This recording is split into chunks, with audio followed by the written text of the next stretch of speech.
All right, we're live. So, welcome to the workshop number 96. This is a comedy safe space. So, if you guys want to like say the N word or something, I'm not going to tell your parents. Um, Nikki, you're up first. So, let me know what your topic is and when you're ready to start, and I will begin the clock. Wait, start the clock. Sure. Start the clock. My topic is sewing.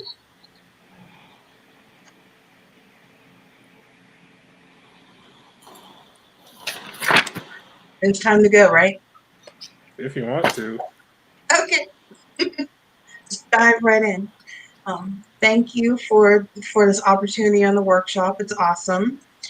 As I said, my subject is sewing. And as you probably know, thanks to the pandemic and the lack of medical masks available, people have turned to sewing their own masks. Kind of like how during World War II we had Rosie the Riveter.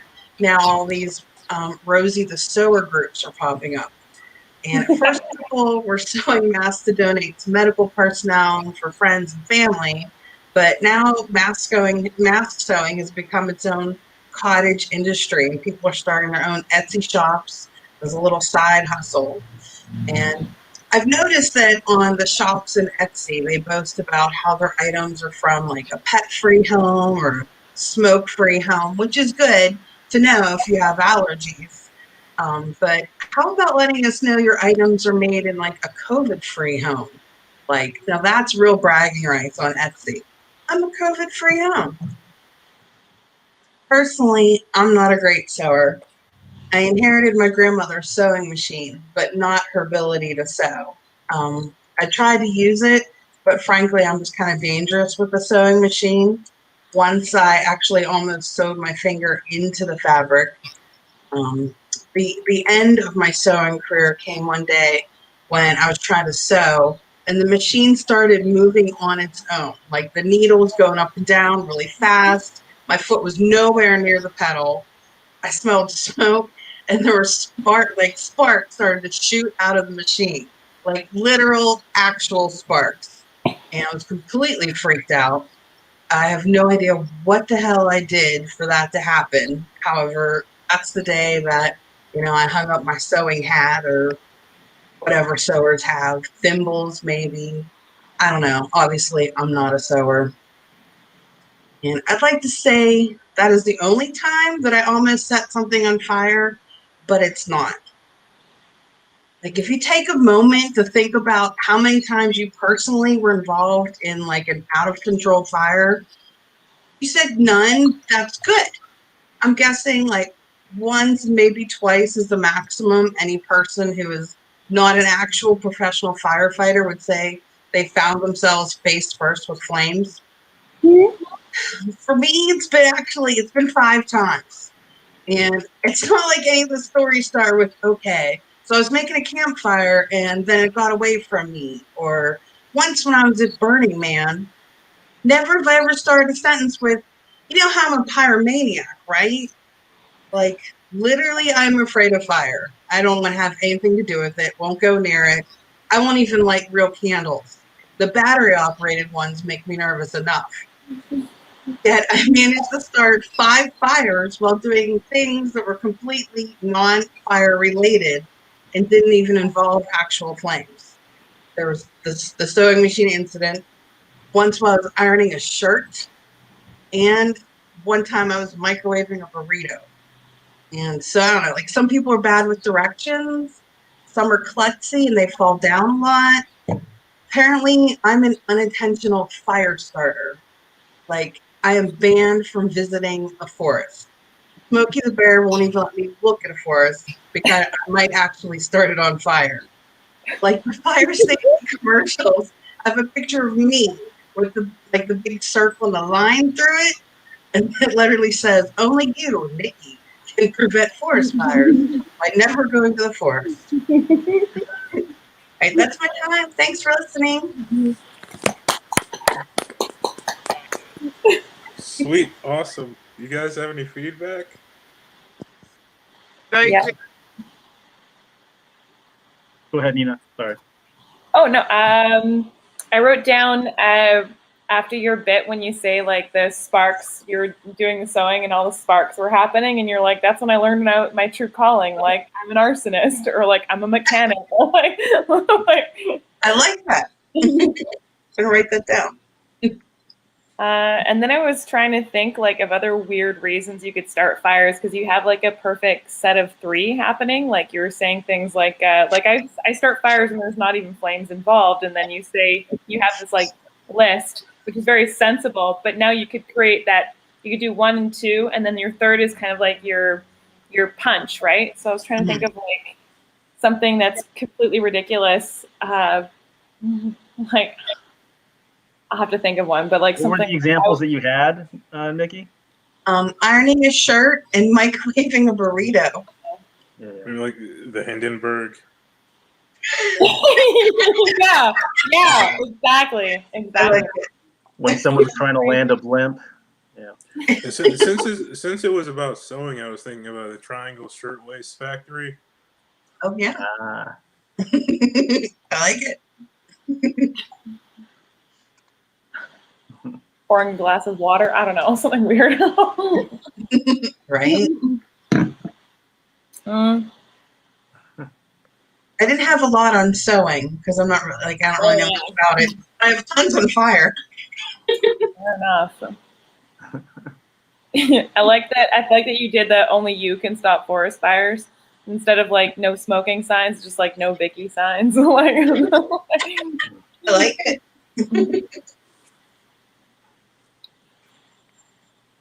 What else? I think there's. Sorry, go ahead.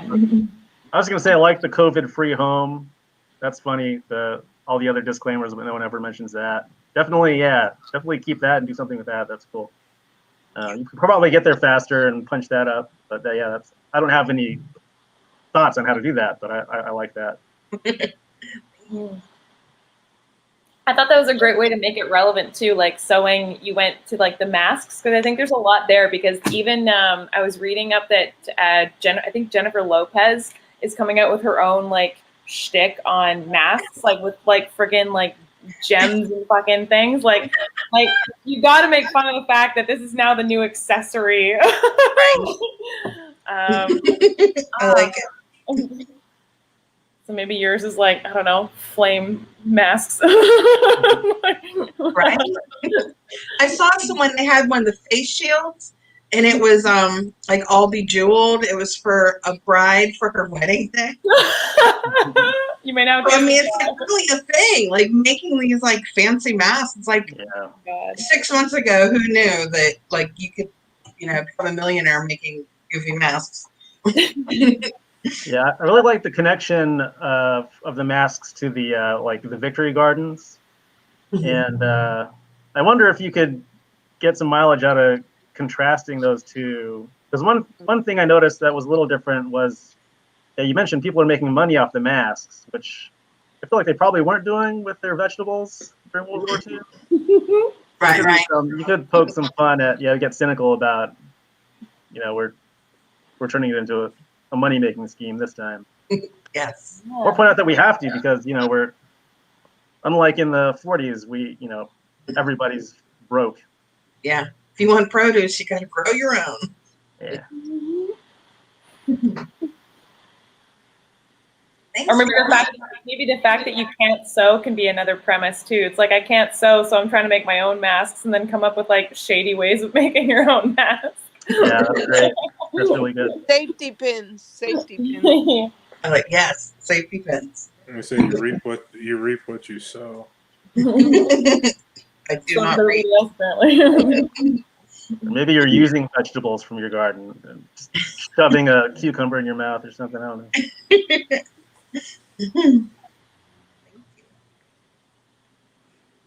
I like the sewing finger into the fabric line. I feel like there could be a tag on that, like that's not how you want to finger up your dress or something. It was definitely not part of the pattern instructions.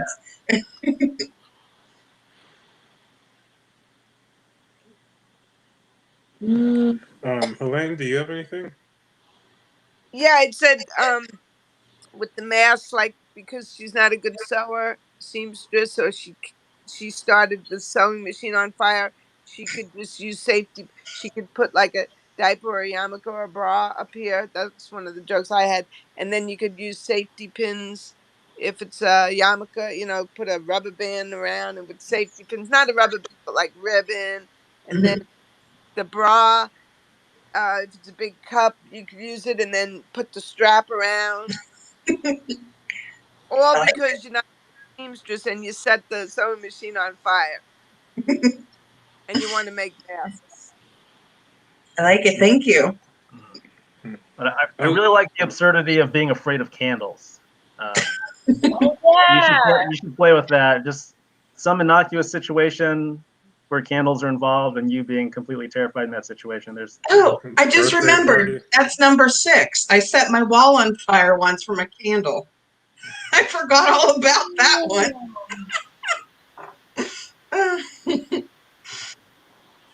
Problems. Yeah, I think birthday parties. Yeah. Mm-hmm. Like, Especially the older I get, the more candles. Mm-hmm. People should buy me fire extinguishers for presents. I was also thinking, like, when you said the sewing machine like started up by itself, like, what if then it started talking and it was like, my name is Barnaby Wigglesworth III, and my soul is trapped in this sewing machine or some shit, and then it just, I don't know, started telling you to kill people or something. That would be scary. I don't know. Any more feedback, you guys? Put some fire extinguishers in your cake in the future. Yes. No, that's it for me. That's good. Sewing's hard. Yeah. Thank you. Yeah. All right then. Nina, you're up next. Let me know what your topic is and when you're ready to begin, and I will start your time. Okay, mine I struggled with. It was pollution. Okay, ready? Okay, so I'm trying. I think I can be better for the environment. I'm not by no means perfect at whatsoever. So I've decided I'm starting to collect all the bottles and cans that people are throwing away, which is I think is going well. I just had to fight a few homeless people. I'm trying to use more reusable things instead of just like one-time use stuff. So every time I purchase something, I ask the cashier for my money back because I got to use it again. I'm not sure what to do with like I try and recycle, but I'm not sure what to do with certain things. Like what the fuck do you do with soft plastics? Like you can't recycle those, right? So I'm like trying to figure out how to be eco-friendly with those. So I ended up using them to strangle people that litter. I figured out a way that I could help prevent emitting 262,800 kilograms of carbon dioxide in the atmosphere. I decided not to own my own private jet. You're welcome.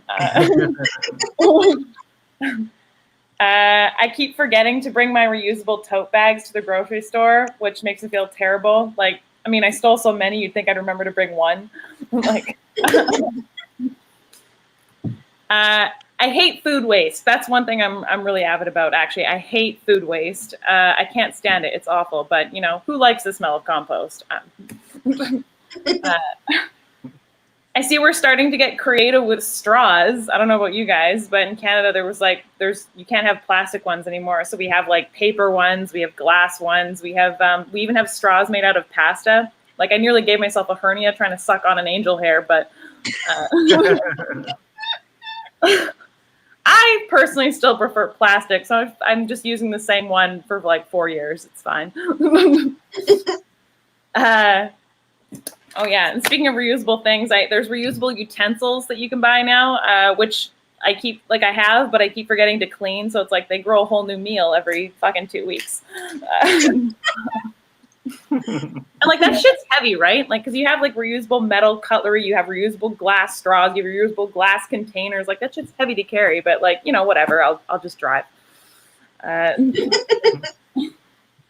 I'm told that buying local is good for the planet, so I think I'm doing a pretty good job. I mean, I started growing my own avocados. Like the heat bill is insane, but it's going well.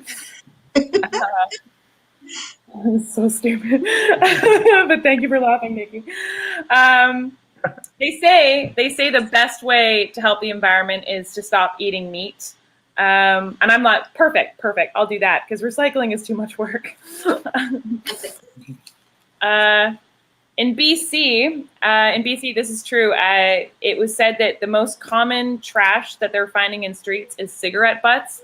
Honestly, I don't think they're correct. I think it's boomers. That's a harsh one. Technically speaking, though, boomers actually, the boomer generation, scientifically, they've caused the most damage to the planet than any other generation. And I think that's pretty fucking impressive considering their parents were involved in World War II. You know, like Jesus Christ, like we blew up entire cities and you guys still managed to be the bigger assholes. Like, how the fuck did that happen? Like now an autistic 17-year-old from Sweden is organizing green action because the rest of us can't even figure out what to do with soft plastics. Like, Jesus Christ.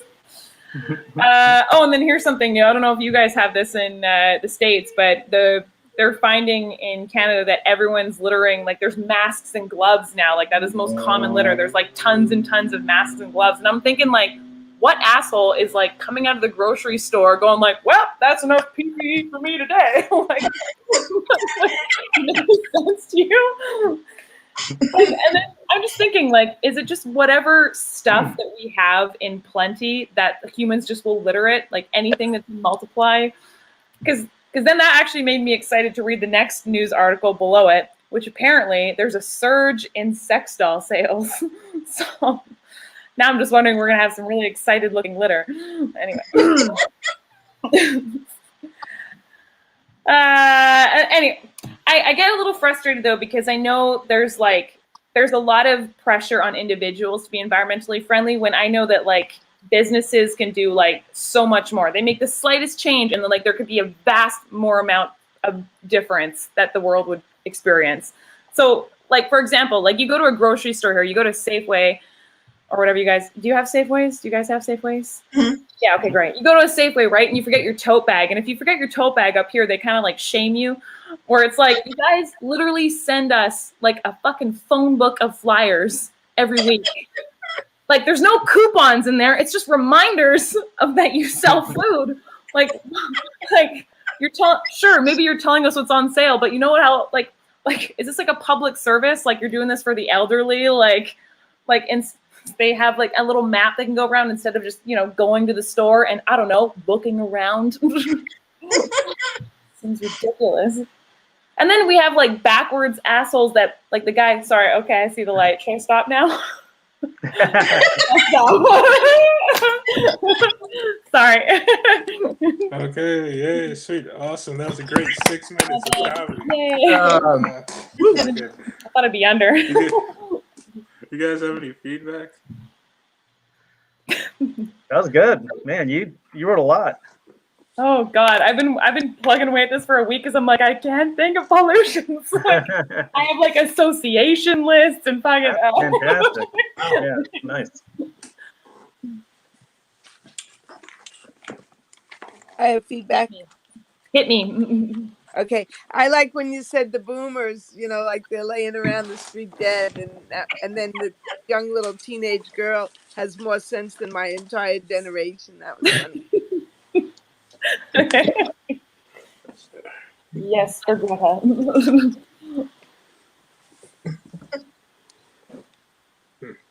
Yeah, I like that too, about how the boom. I didn't know that they made the most kind of destruction.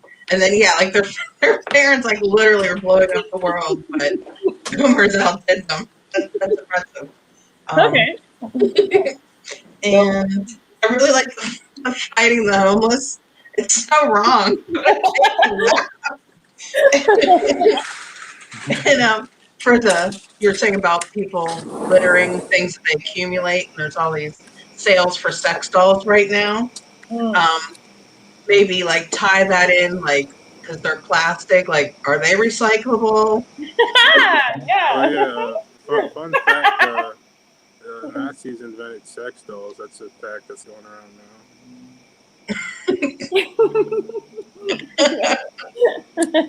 That's crazy. Oh my god. I like Cool. the forgetting reusable tote bags. I think your punch for that was that you stolen so many. Oh yeah, Yeah, That was another stolen one. You could say that you keep forgetting your reusable tote bags, so you just buy a new one each time. Which is true. Yeah, that's like the exact opposite of right. Now you're just using a new tote bag every time. I don't know. Maybe that's not. And then I have to throw the old one away. Yeah. Recycle it. But I like how you said that they shame you for not bringing them back, but then they send out all the flyers all week. Plus, like some stores, like CVS, I don't know if you have them. Like when you buy something, like you could buy like a pack of gum, and your receipt is literally like 20 feet long. Like, why? Why so much receipt? That's true. That's true. Long receipt. Yeah, little things like that.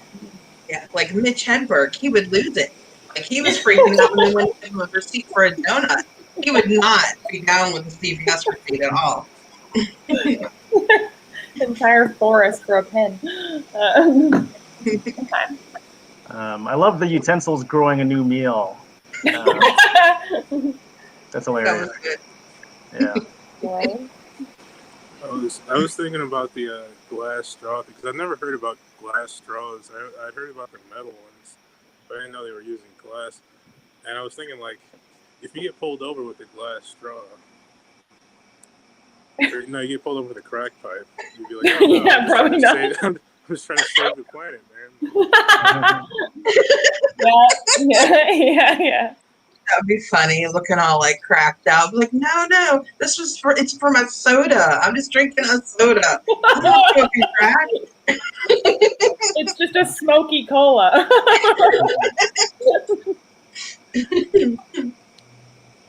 Cool. What was your composting line again? Oh, I hate food waste. Like, food waste is something I can't stand, but then who likes the smell of compost? Right. Yeah, compost. Yeah, there's something there. There's something funny about like, compost is just like a pile of, smelly shit, right? So there's just like a really fine line between, being pro-environment and then just, I don't know, just having, just literally like having a heaping pile of shit. Essentially, there's something there. There's a funny contrast there that I haven't figured out how to phrase. Like how our homes are turning into depots, like kind of thing. Yeah, or like you can't tell if you're helping the environment or if you're just, some funny angle on creating a stench or making a mess. Right? It's such a fine line between, making a mess and helping the planet when it comes to compost. Okay, I'll write that one down.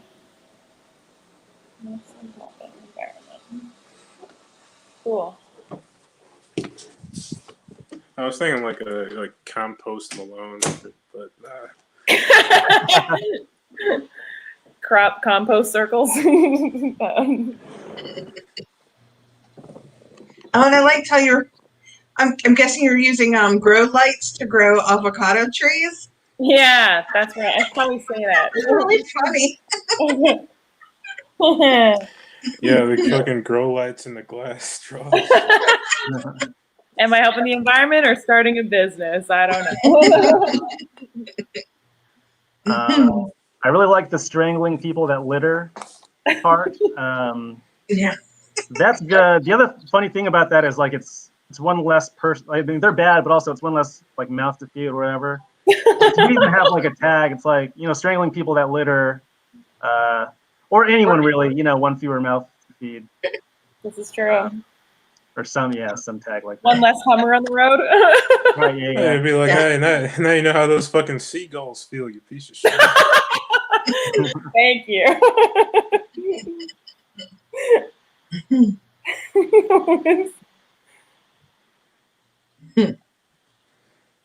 Or turtles.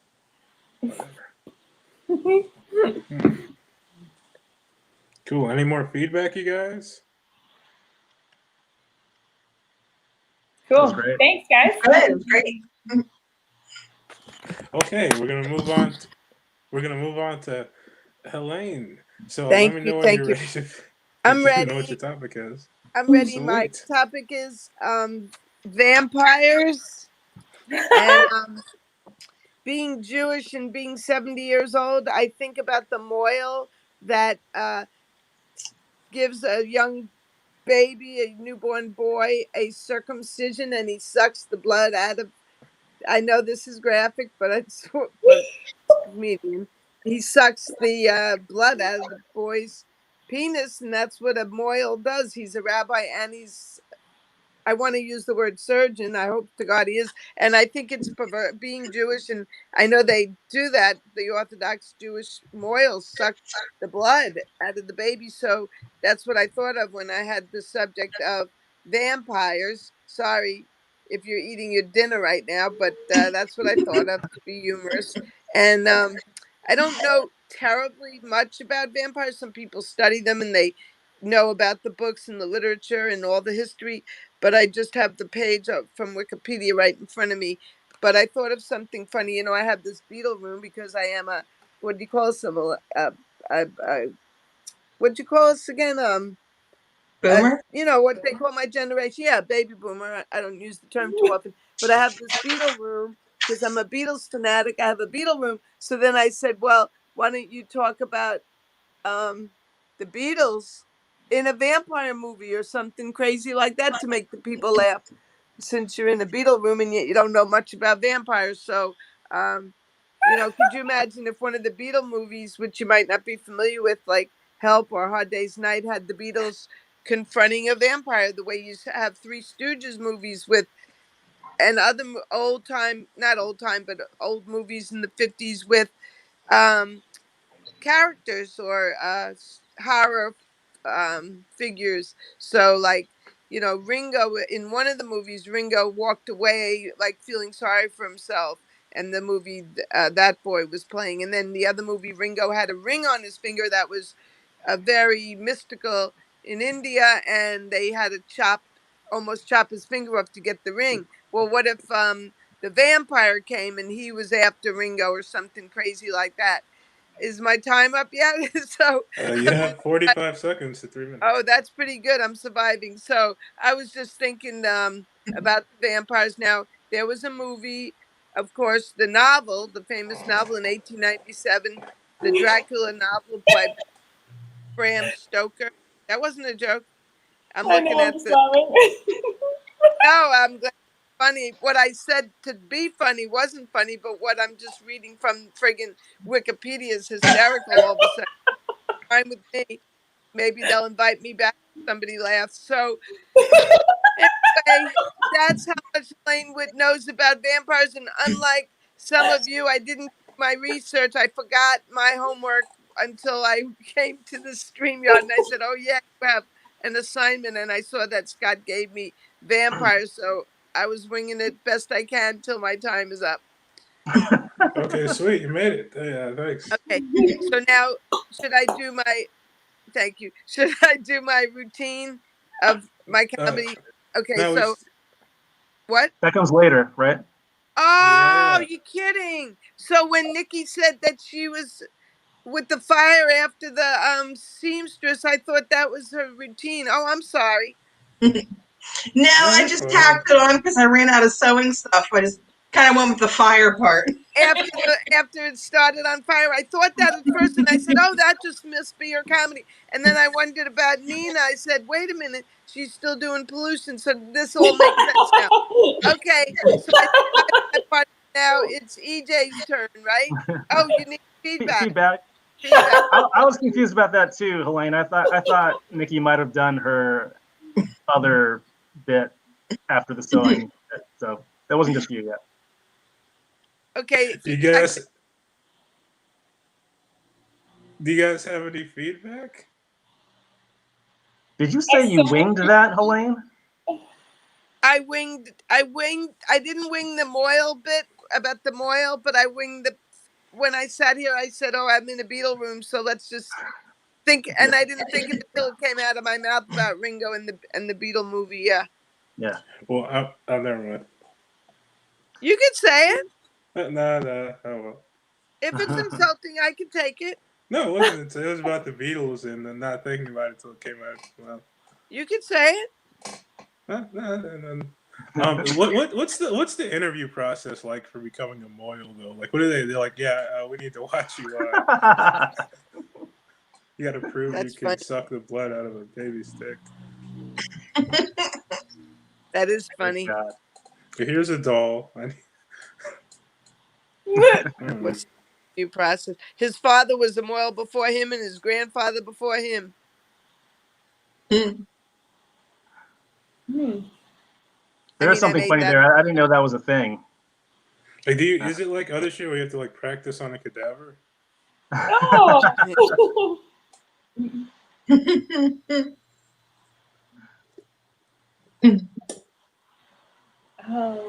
Hmm. So they use a straw. What happens there? Call back to the glass straw. No, they suck. I was genuinely asking. They suck the blood. They do a circumcision, and then allegedly the moil sucks the blood.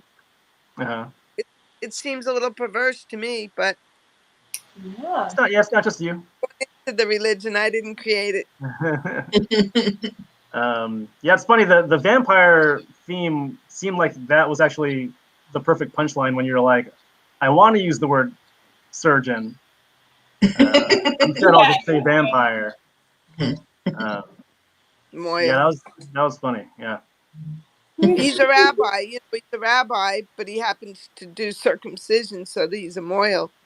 That's what he's called. Hopefully there's some kind of training process. Not just winging it like, well, let's see what happens with this one.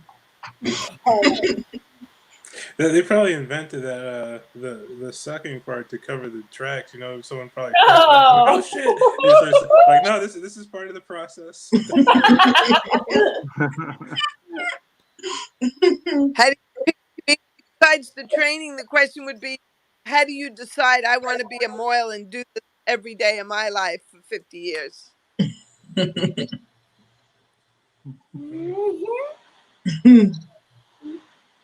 Wow. Moyle. Oh. It's so I don't fun know. to say. I know, I like the word more. It's I think it's spelled Mohel. It's probably Hebrew. Probably.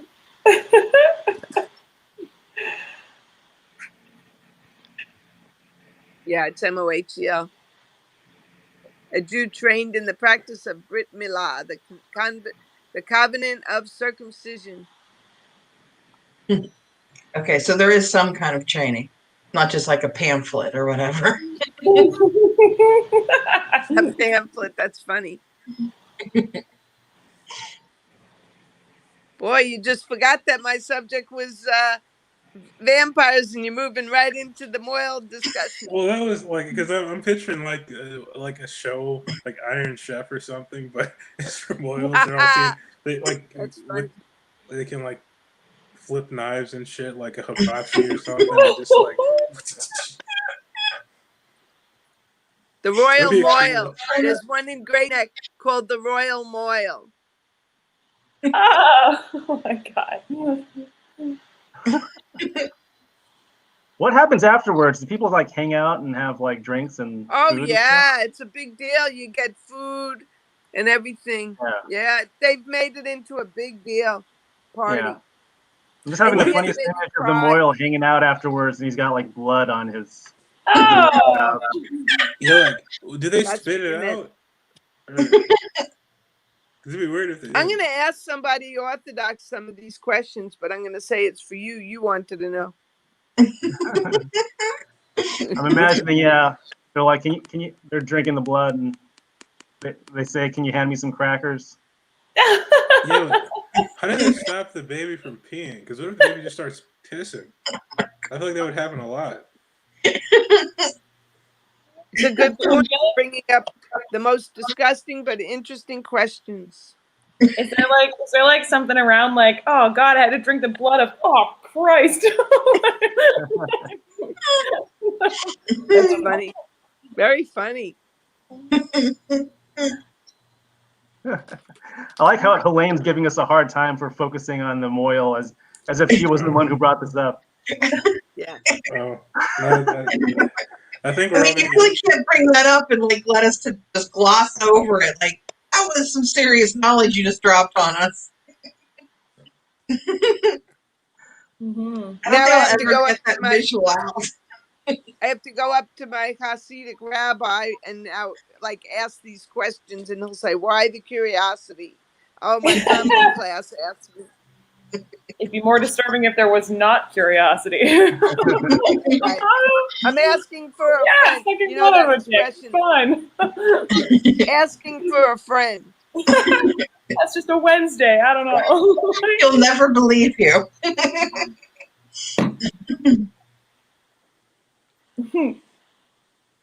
I also think it's like. Never mind. Rabbit holes. I'm not trying to get canceled. Again. Let me see. Vampires. Now.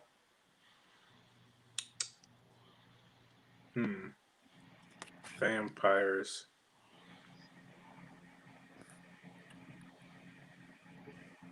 I'm trying to think of something that isn't Twilight related. It's just Right. stuck in my head. Is there like oh Go ahead, Nick. sorry, go ahead. Oh, thanks. I was just gonna say, is there a way to sort of compare rabbis to vampires? Like I know rabbis, they were like a cape kind of thing or something. Yeah. I don't really know much about rabbis, but if there's other vampire like things they do. That's a good one.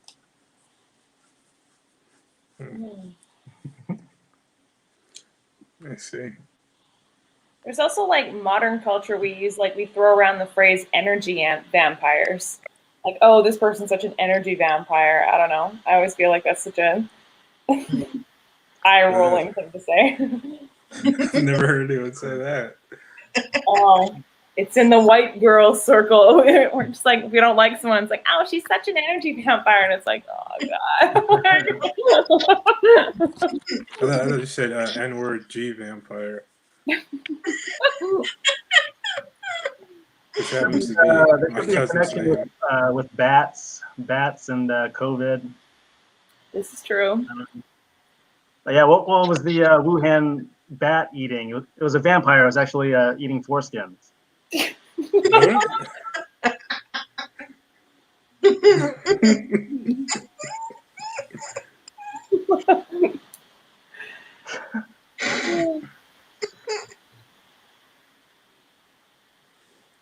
Let me see.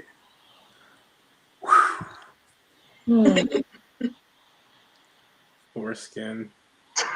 Wouldn't that be like the worst thing if like vampires started biting your neck? Like that was the thing they went for? Well, yeah, but then you wouldn't have to worry about that shit. Women are immune. Right.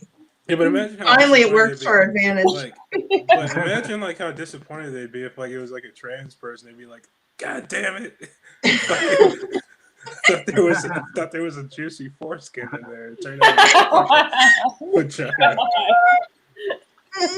I do like the idea of the Moyle being the vampire that all the other vampires make fun of. Like, that's all. Like a wuss, like the neck is right there. Yeah. What? I pictured it having like a mouth that's specially evolved for like biting off foreskins. Rabbit teeth kind of thing, like. You're like a fucking anteater. Oh, God. No. Fuck, who invited the fucking Moyle vampire? It's like, Yeah, he's got to be the worst one to come to the party. Yeah, everyone's wearing like iron condoms.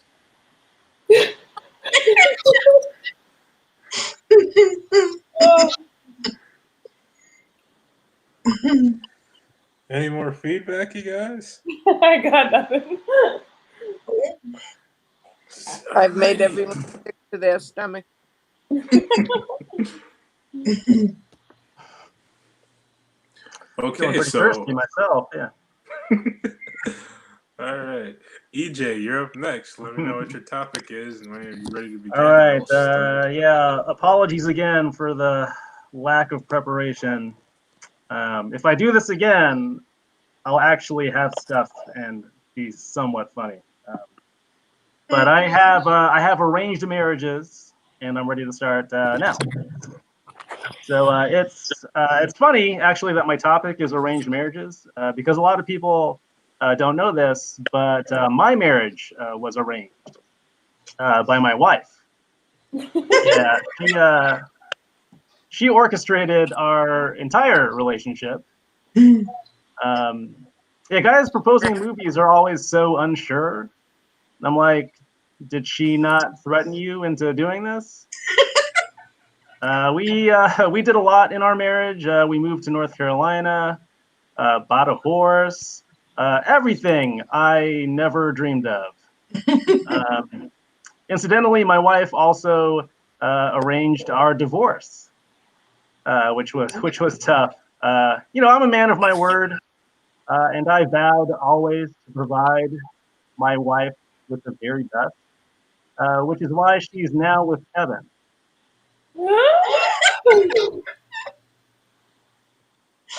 Speaking of which, I feel like there should be arranged divorces. Look, Bob and Carol, I know you've got that 20th anniversary coming up. You have the whole Europe trip planned. But a bunch of us talked about it, and we decided you two are terrible together. Individually, we think you're great, but as a team, ugh, yeah, your kids suck. Your dinner parties are terrible, and it would really make your parents proud if you started sleeping with other people. The only reason I wouldn't be crazy about an arranged marriage is I don't want to know what my parents think I deserve. I don't need further evidence that I'm a disappointment. I have an older brother. He was one of those jerk older brothers, you know, who made life miserable for me. Like he did that really mean thing where he graduated from Harvard. Yeah, I don't need to watch my parents find my brother a princess and then post a flyer for me at Dunkin' Donuts. All right, yeah, that's all I've got on arranged marriages. There we go. Sweet. I'm clapping with my hands. Thanks. So, you guys have any feedback? Yeah, and just coordinating my thoughts. Sweet. I thought it was really good. I like that that your wife orchestrated, arranged the marriage. And I love the arranged divorce. You do like the little intervention and tell the people you're terrible together, your kids suck. Like, I just think it's awesome. Because everybody has that one, couple that's like, ugh, like right. I just cannot even be around you together. You both make me sick. So that would be a great way to solve that. Right on. Good. I'm glad. All right. Thank you. I like to think about arranged divorces. That was fine. I was picturing like, what if instead of Dunkin' Donuts, like it was like they were putting posters like in the woods by that creepy house where the witches live, Yeah. Yeah. Yeah. or like in houses made of candy. Pictures in the woods. Yeah, that's nice.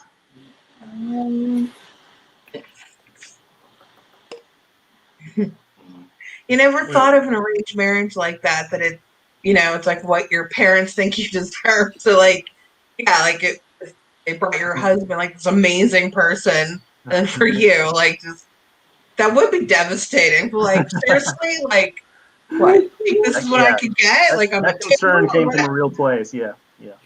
well, I mean, what if your parents are just bad at haggling? Yeah, that's good. That's good. That's good. That's Oh fantastic. man, Yeah. oh god. 'Cause they would be. Yeah. They're kind of. Yeah. They're probably pushovers. But yeah.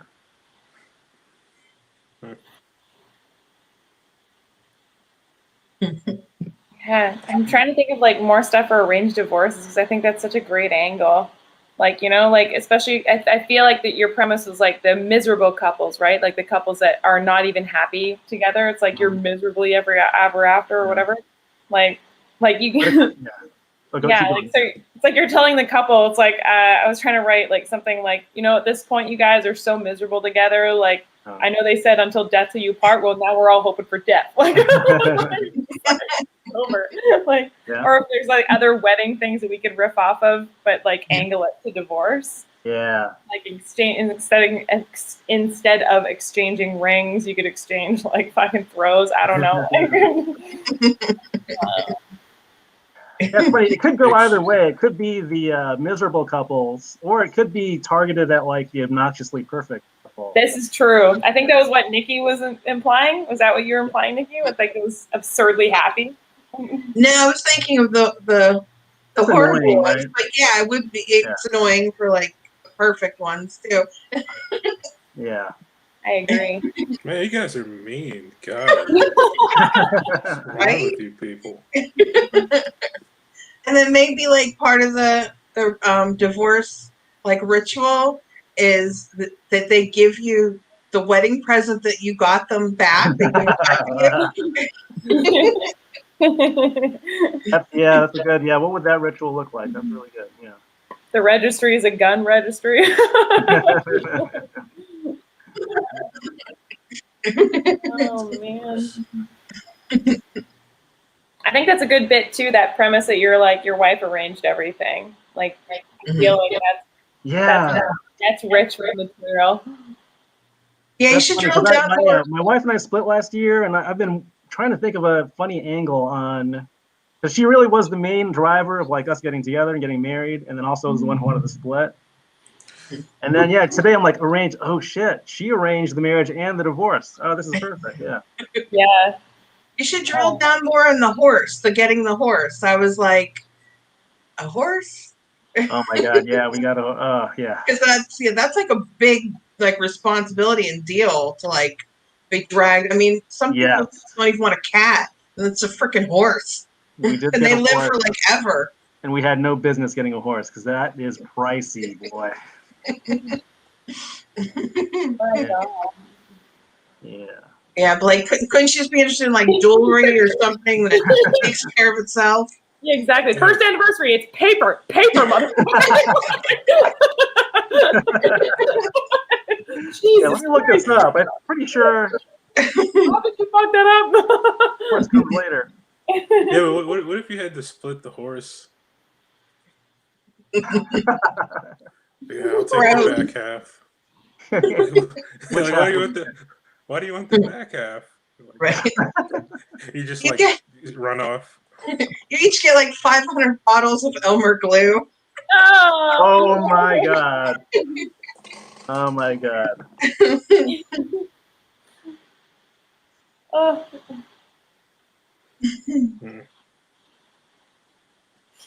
Now I'm picturing like you know how like people like dress up as Santa Claus for their kids. Uh-huh. I'm picturing someone like pretending they bought a horse, but they hired like a couple of their friends to pretend to be a horse, like wear the costume. Never mind. Train of thought. It would be cheaper.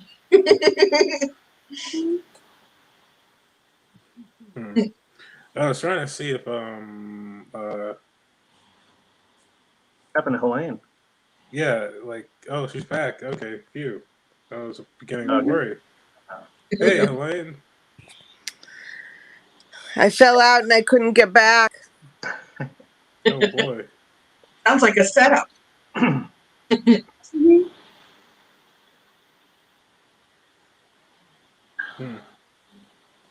me see. Any more feedback, you guys? This has been great so far. If that's it, that's fantastic. Helene, you were here for part of Yes, it, right? yes.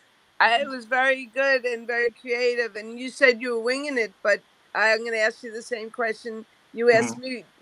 You did a little bit of research. Oh, I didn't wing it. Yeah, that was You like lived it. 3 hours of work today. So I mean, I put some work into it, but I would have Yeah. rather have spent a week on it. Wow, that's great. It was funny. At the end, I couldn't tell if you were telling the truth or not. And then it was funny how you said people hated to see the two of you go out, go to your house for dinner. I think you said like separately you were okay, but together nobody liked it. And Yeah, then Your kids arranged suck. and unarranged. Funny. Yeah. I'm just thinking like another premise angle, like off of your that she arranged everything. Like after you establish that, like you can start talking about like your experiences that you lived with her, and then angle it back to your premise, which is that she's this total control freak. So something like I remember on our wedding day, like I was reading my vows that I would, love her forever and da da da da, and say something really sweet. And it's like, at least that's the ones that she gave me. Back, you know what I mean? Like talk about real things that happen, and then just kind of like kick it with this. Yeah. That's good. Chase Bonin in the comments said, "For sickness and in health, well, your relationship is making me sick."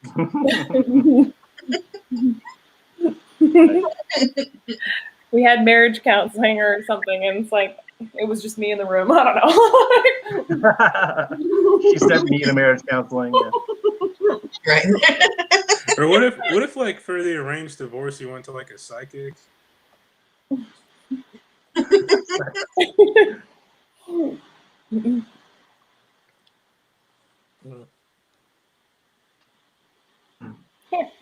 Like that was like right after the wedding, you go straight to the psychic and be like, all right, so when is this divorce happening? I want to get a leg up on the situation. And the only anniversaries you celebrated the years apart. I don't know.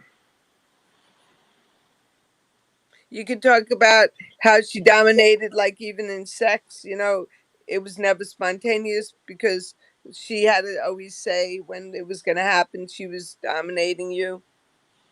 And then in the sex act itself, she was like a dominatrix, but because she was dominating, she wasn't that nice about it. And then you can spin it. That part was okay. That part was the best. Yeah. She was a dominatrix that said, "Oh no, I'm not going to let you have a good time. I'm going to be a dominatrix to say this is terrible. You're not having any." It sounds crazy what I'm trying to say, but it's the opposite. A dominator versus a dominatrix.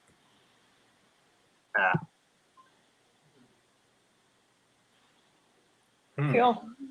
Good stuff. Awesome. Cool. Thanks for the feedback. That's fantastic. Very helpful. Sweet. Okay, I guess it's my turn. And if you thought you were unprepared, I'm just gonna do this off the top. So I'm trying to work on riffing. Hopefully, it's palatable. Okay, my topic is drools. Drools. Drools are really cool to me. Like I just watched the movie Uncut Gems. It might be one of my favorite Adam Sandler movies. It's weird because he wasn't even really cracking any jokes in it. But I like any dark movie. Yeah, but drools are always weird to me because like you know how like every time like people always want you to get them like a diamond or something. I feel like they should have a picture that comes with every drool of the person who like picked it. Because like imagine like like you know those commercials with the little like African kids or whatever, and like, you give them like a few pennies a day, and then you get to see a smiling picture of them. You know, you could put on your like fridge or something. Imagine if like you bought a diamond and it was just like a picture of the same kid you were already like paying for to try and support. It's like, yeah, I'm working at diamond mines, but I still can't afford rice. Like, yeah, we had to pry this one out of his ass. He was trying to smuggle it off and sell it. This is fucking. We also sent you one of his hands.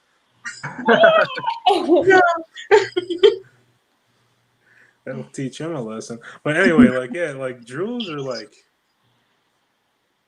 I guess it's part of like human nature to just like you know sparkly, cool looking things.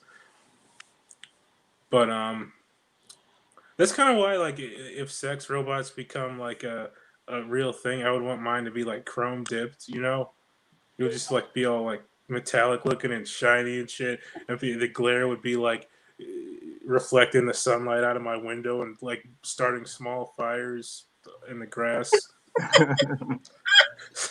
Someone be walking by or like riding a bike and just fall over like Jesus Christ, what the fuck? And be like, oh sorry, this is my diamond plated sex robot. My bad. Yeah, but then like I don't know, like it'll be kind of weird if they got too good, you know, because like I mean, if they start like asking questions or something, then you probably have to like shoot them. I don't know. Same with dogs. Like if my dog ever asked a question, I'd be like, "All right, come out with me to the backyard for a second, buddy." It's like, hey, why do you keep sticking your finger in my ass? I'm like, all right, buddy, come on. We're not doing this. That dog knows too much. But back to drools, like I guess drools like isn't that drools like the family drools another term for your balls or something like your testicles, balls. I wonder if like when like the crown jewels, you know, that like in England. What if they found a way to like crystallize someone like the first king of England's balls, and that's what they wear on their head? Because that'd be cool. Like, what if they started out just doing that, like just having like balls on the helmet? I mean, crown, helmet, whatever they wear. I think it might be the little loopy thing. But yeah, what if they just started out with balls and someone's like, "Hey, look at these, they're shiny," and people are like, "Oh, these are way better than just some fucking rotting balls on my head. I'll put those on instead." I feel like that's probably what happened, you know, because at some point someone was wearing rotting balls on their head. I don't know if it was like in England, but somewhere in the world, someone was doing that, and then people had to be like, "You should probably stop doing that. It's kind of gross." You know, like, nah. What are you talking about? These are cool. And they were like, "No, that's so -89. It's -86 now, dude. You can't be wearing balls." Anyway, I'm done. Thanks, guys. Bye. You guys have any feedback? I'll say that I'll have what he's smoking. Very creative. It went on like a creative trip, Alice B. Toklas trip.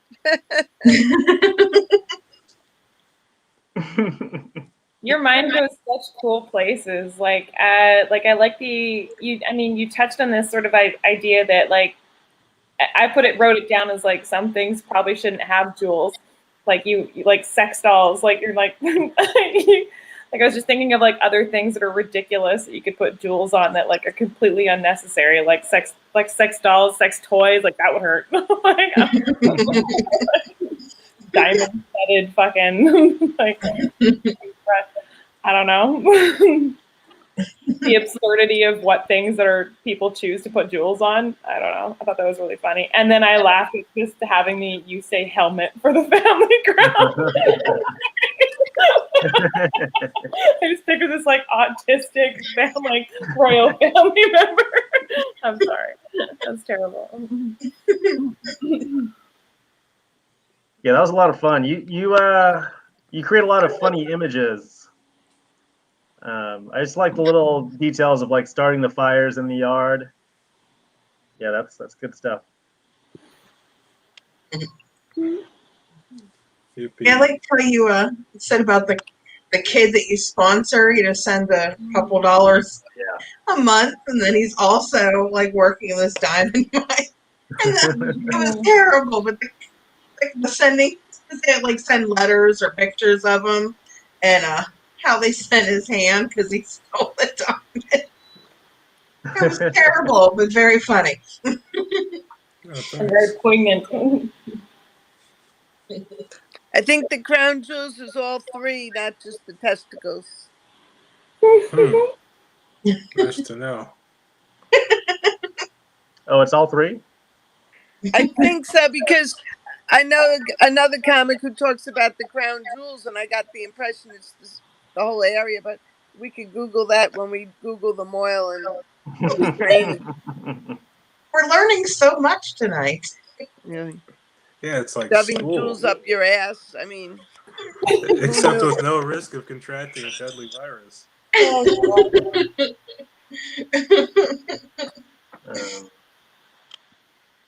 feel like there's something you could do with the word bloodline.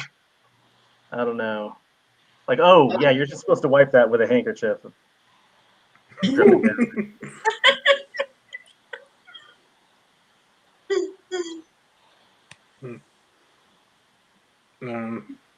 Any more feedback, you guys? crown jewels and testicles all in one bit. Yeah. That was funny. The crown jewels, and then you have the headpiece. That's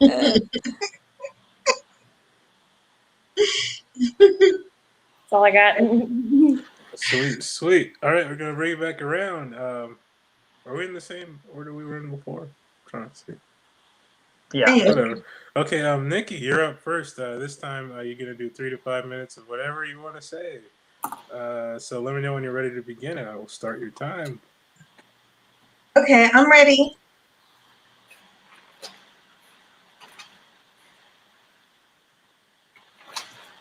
So I figured I would follow up with another story of me accidentally setting things on fire. Why not?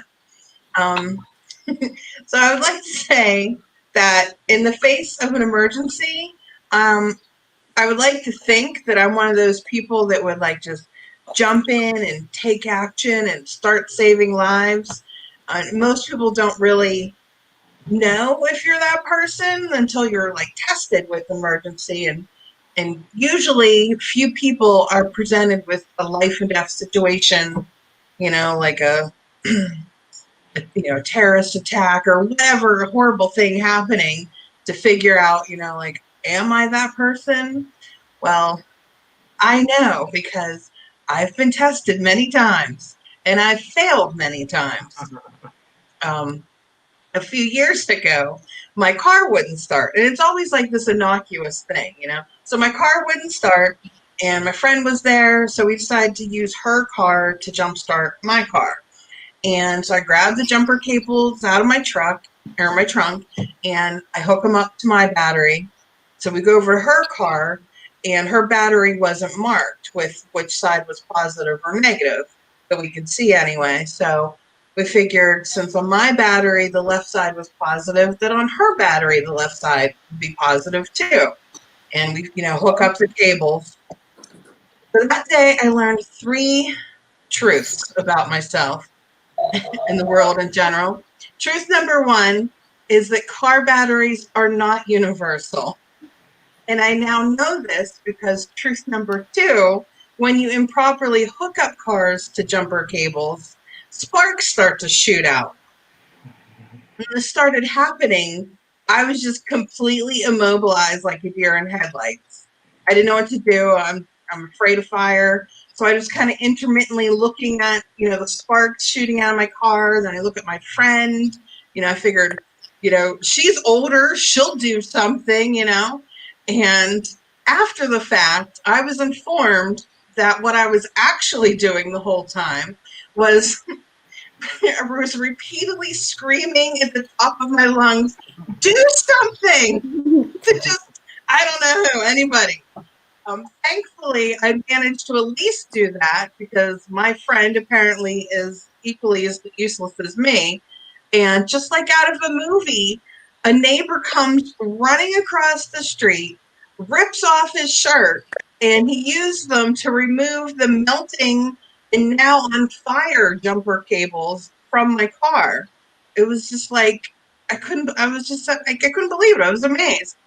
And so that's how I learned truth number 3, that I'm completely useless in an emergency. Sure, you're graciously thinking, oh, I'm sure you're not useless in an emergency. You were just unprepared. Now you've learned what to do, and now you'll know how to handle an emergency should another one occur. Which I reply, thank you, but you give me too much credit. And I offer the work burrito story as further proof. One day, going into work, I decided to stop and grab myself a breakfast burrito to eat when I get to work. And when I arrived, I just threw the little paper takeout bag with the burrito into the microwave, hit the 30-second button, went over to the sink, washed my hands. I opened the microwave, and I was greeted with a giant plume of smoke. And I saw my burrito was laying in a pile of ashes. Apparently, the burrito was not wrapped in its usual paper wrapper, but instead, today, they chose to use a foil wrapper. As everybody knows, the microwave caused the foil to spark, the bag burst into flames, turned to ash, and actually melted the inside of the microwave. So I just stared at it in disbelief. I didn't know what to do. And so thankfully the fire part had stopped after it burned up everything in the microwave. But the smoke and the smell of the smoke is super intense. It was like a really strong, horrible smell. There was no windows to open to allow the smoke to dissipate. The cloud of smoke was rapidly moving towards a fire alarm or a smoke detector, and I just knew it was a matter of moments before the fire alarm would go off. And I worked in a giant corporate cubicle farm, and soon thousands of my coworkers would be forced to evacuate the building. So I'm kind of panicking. My mind kind of thought okay, run to the nearest manager's office, tell them to stop the alarm before it goes off. So I run to the nearest office I could think of, but there was no manager in there. And I was in a different part of the building that I worked in, so I didn't really know where everybody was. So I just kind of ran around randomly looking for offices, and I can only imagine what it looked like to all my coworkers watching this from their little, when I prairie dogged it from the little cubicle, that they're watching me run around, and they're probably hearing the theme song of the Benny Hill show in their head. Just it was just crazy. So and I couldn't find anybody. So I ran out to the receptionist, and and she was all, I guess someone else had told her, and she was really not thrilled about it. And I was like, someone may or may have started like a small fire, and yeah, she was pissed at me. But anyway, so yeah, that was the clincher of how I know I'm not good in an emergency, because whenever an emergency happens, I turn into like a damn episode of I Love Lucy. And I just resolved to the fact that should I ever be in a natural disaster, heaven forbid, I'm not going to survive. I know that. I'm the person in the first 3 minutes of the natural disaster movie that, just dies.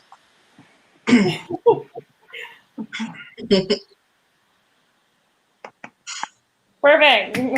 Oh, sweet. Okay, yay. Oh man, that was cool. You guys have any feedback?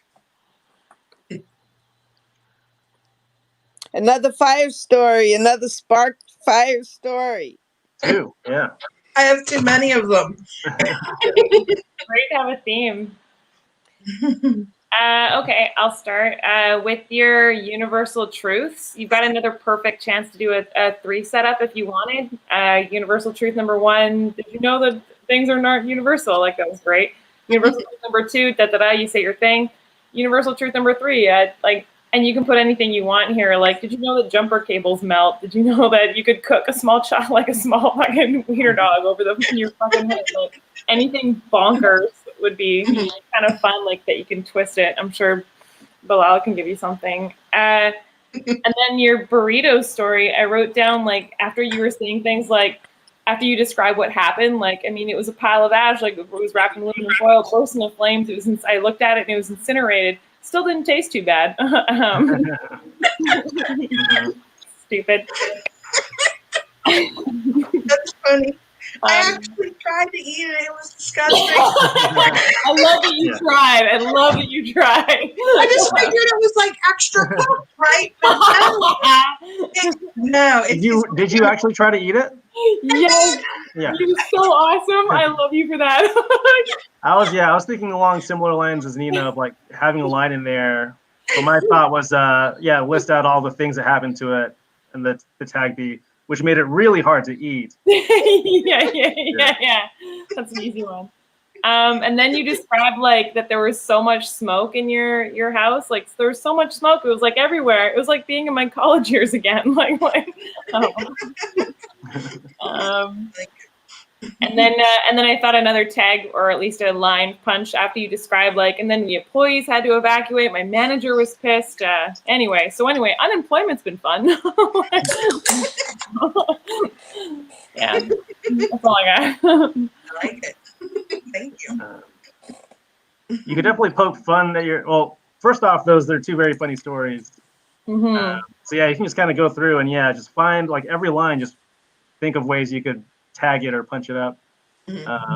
Like Nina's suggestions we're doing. One thing you can make fun of yourself for is just, a microwave is like the easiest thing to use. It's like an absurd thing to fuck up. So you can have a line in there about, how hard it is to, like, push 3 buttons, right? And then when the guy rips his shirt off, you got to be able to have a tag in there.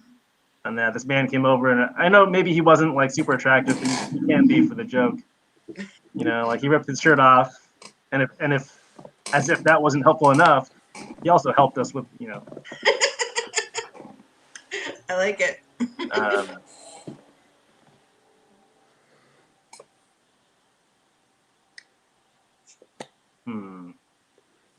Oh yeah, did you say clencher at the end? The story was like the burrito story was the clencher. Yes. Clencher. Which one is it? Like Clencher. that Clencher with an I. I heard clencher, and I just couldn't help but think of, like, clenched asshole, which is like you can definitely tie to eating a burrito. Funny you should mention that. When you're talking about what you were actually doing during the Sparky car incident, I was thinking, like, what if you're like Yeah, it turned out I found out later what I was actually doing was explosively shitting my pants. Yes. Surprised I wasn't doing that.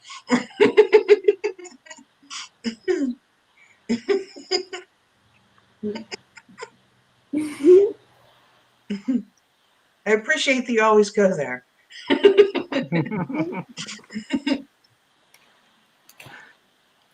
Any more feedback, you guys? I forgot to mention this about you, Bilal, when you were talking about balls. Yeah, I laughed because you said balls and then you like smacked your lips. Just delicious, sumptuously. About balls. I don't know if you did that on purpose, but it was hilarious. Yeah, yeah. I'm sure my mouth was watering at the thought of some juicy, delicious balls. I think it was your thinking noise. You were like thinking.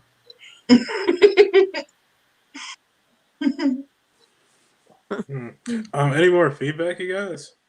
Mm-mm. Okay, we're ready to move on. Nina, you're up next. Let me know when you're ready to begin, and I will start your time. Okay, go for it. Okay, so this is a bit of a rant. So we have this new thing where we have a group of small cluster of people that are anti-mask people. All right, so it's like these are the new anti-vaxxers of the world. All right, and I'm just thinking like, okay, here's the deal: masks and vaccinations make living in society safer for everyone. That's the contract that you sign when you want to live in society, right? So if respecting other people's safety isn't on your priority list, I just feel like you can feel free to exile yourself from society, like, because you don't get to have the benefits of society, where things like electricity or hydro. You don't get to have your toxic waste refinery of a truck that fucking has all the bells and whistles that might as well scream out, "I'm a real boy!" Like, you know, like you don't get to have that if you're gonna be this like narcissistic flip flappity twat whistle about getting pricked in the arm and covering your damn mouth. Like, and it's funny. These kind of people, like you look at their Facebook groups or whatever, and like they're calling the rest of us sheep. That like, because apparently like we're dumb automatons that are just spoon feeding whatever the government tells us. Like, oh Nelly, did you hear them politicians are saying we shouldn't drive cars and we should use pogo sticks instead? It's fucking unreal. I'm like, you know what? Like, you guys, like these anti-maskers, it's like you're not thinking for yourself. Like, first of all, that requires brain activity. Second of all, like, you know what you're doing? You know what you're doing? You're just asserting your independence. That's all you're doing. You're just like little toddlers that refuse to go to the bathroom just to try and prove to your parents that you can make your own decisions. You know what? And we're not your parents, okay? So go ahead and fill yourself right up until you're sick of your own fucking bullshit for a change. You know? Just, you know, there are people in the world that are fighting for things like education or not to be shot in the streets, and these people are making it their personal fucking mission to rally together with all their like dingbat mega hat wearing twat things to just try and like fight to be not to be mildly inconvenienced. Like,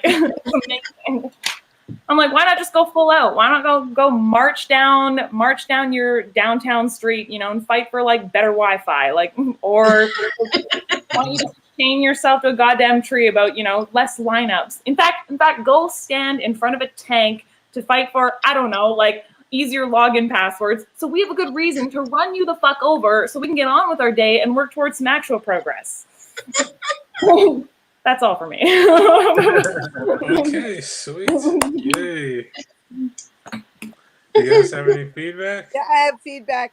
I know for myself, when I rant, I don't always have jokes in the rant. And you had jokes in the middle of your rant. You didn't just rant aimlessly and irresponsibly. You had a lot of jokes within your rant. Thanks. Ranting responsibly. And with a lot of expression. Okay, yeah. As would be in a rant.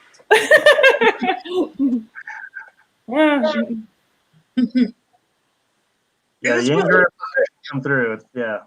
Definitely, definitely got something.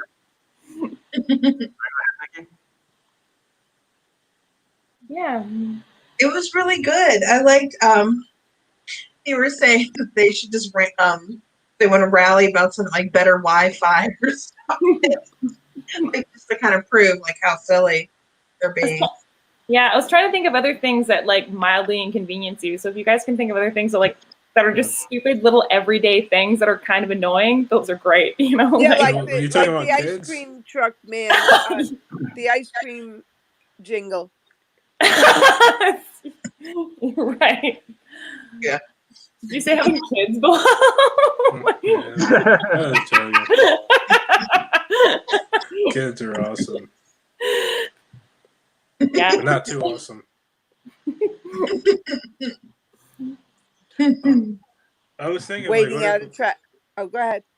Oh, sorry. I was thinking, like, what if people who are anti-mask are just racist against ninjas?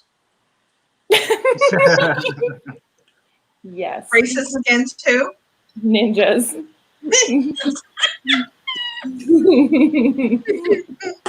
Inconvenience could be waiting at a traffic light that's very long in There a you go. town.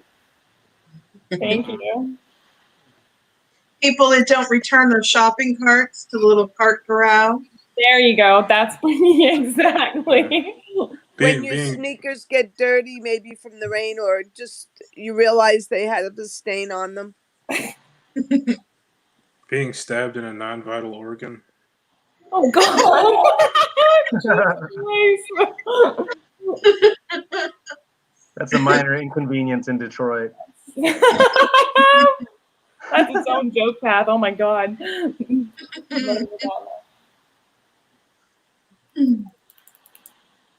I like the analogy to kids. Oh, Did yeah, you say like a minor little kid inconvenience. trying to go to the bathroom by themselves? Mm-hmm. Yeah. Yeah, I really like that analogy because that is really what it is. Like it's just the perfect analogy. So I'm just trying to think of how you can play with that in a funny way. Oh. You could think of like so how do you deal with those kinds of kids? How do you get kids at that age to do what they need to do? You can try to turn that around on the anti-maskers. Mm. You can think about what normally happens to those kids because I've got a 3-year-old and she there's piss everywhere. She piss all over herself, but she's so proud that she did it herself. Well, they don't have like aim assist. Or like, if a kid like walks up to you with a lollipop stuck in their hair, because like that's one of those problems you don't encounter as an adult.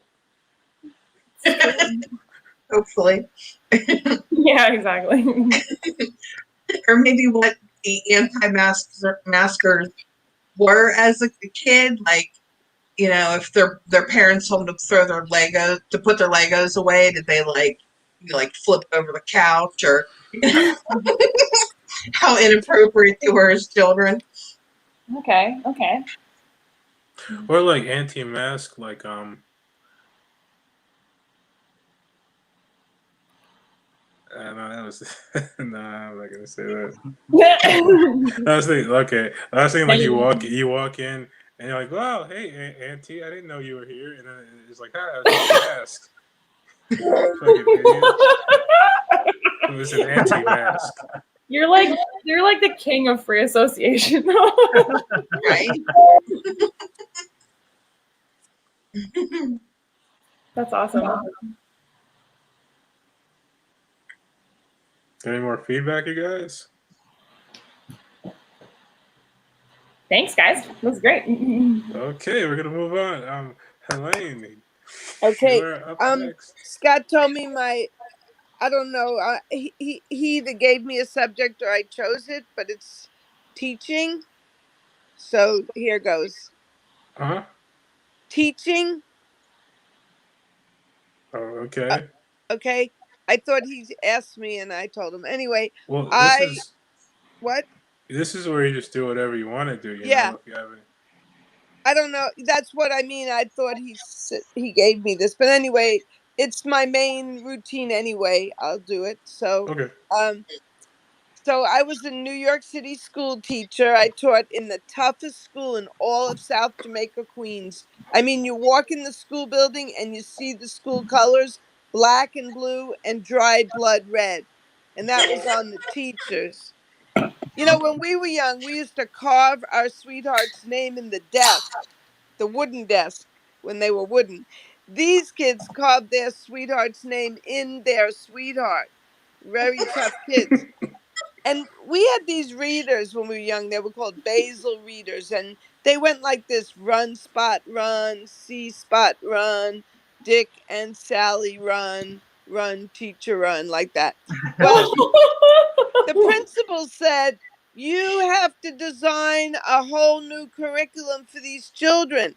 So I remade the Dick and Jane readers to read like this: run, spot, run, Dick's got a gun. Spot is a pit bull. Run, teacher, run. And those were the 12th graders.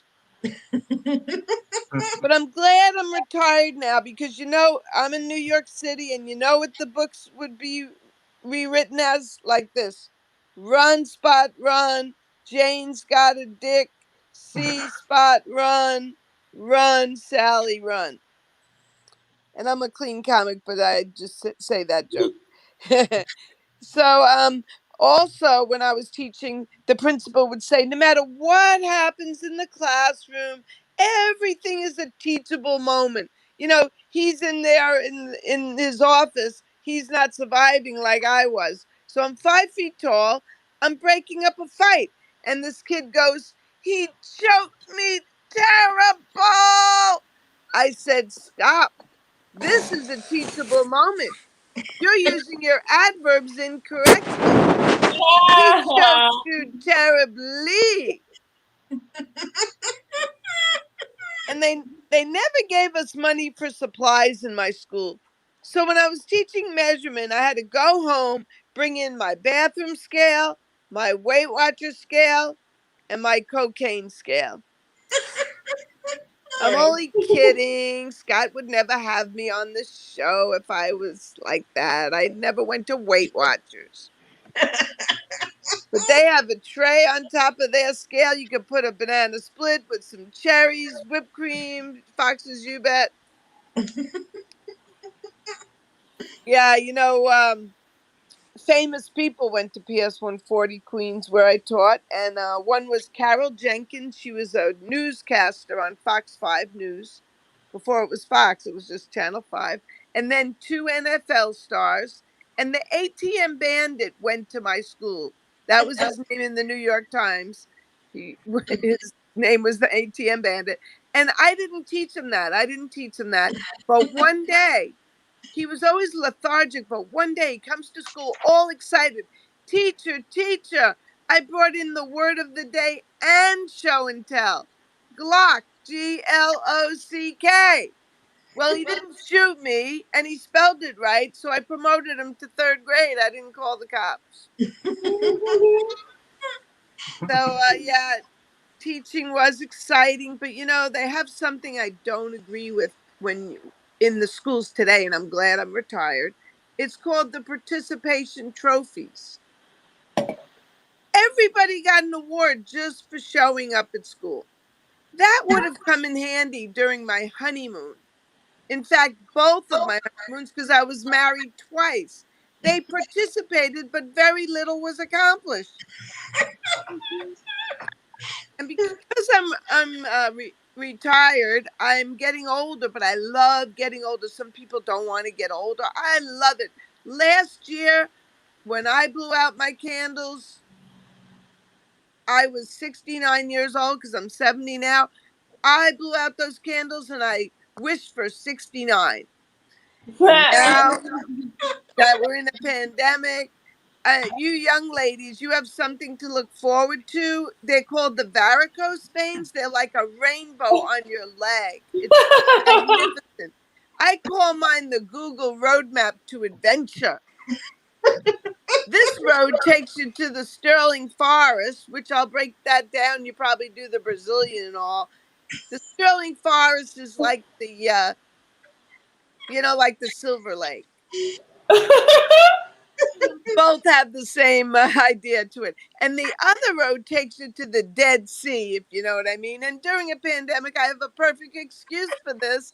But when it's not the pandemic, what was my excuse for not having the 69 from last year to now till March 15th? But seriously, I'm losing my hair. You know, I could see myself in all these Zoom calls. It's wonderful to be losing your hair, but I know where it's going. It's going to my knuckles. And when I fall and I can't get up, I have a nice buffer. Yeah, it's just fabulous. You know, you heard of the muffin top? I have a baker's dozen. Hourglass figure, more like a week and a half.